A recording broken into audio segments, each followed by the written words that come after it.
So yan, update ko lang kayo dito sa may Valenzuela, no? Ito na po yung launching gantry ng Valenzuela. Ayan po, at malapit na po siya dyan sa may Malinta Bridge. Ayan na po yung Malinta Bridge kung yun pong nakikita, no?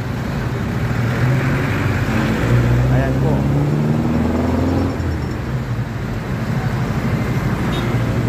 So ito po yung kanilang nagawa na, natapos. Ito, patungo po yan ng Valenzuela Station MT po, yan banda.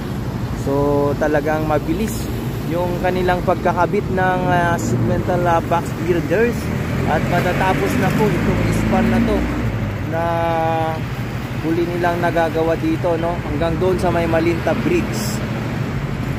So yan, sunod na rin po yan doon sa may Tawiran, patungo na po yan ng bandang Maynila o Tutuban. Ayan po.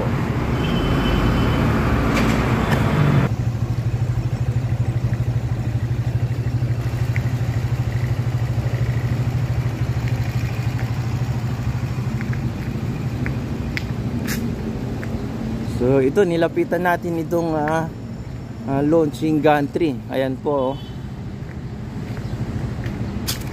Ayan, yan na po yung launching ng Valenzuela. Ayan. So more or less isang span o dalawang span na lang yung natitira dyan, at makakatawid na siya dyan sa may Malinta Bridge.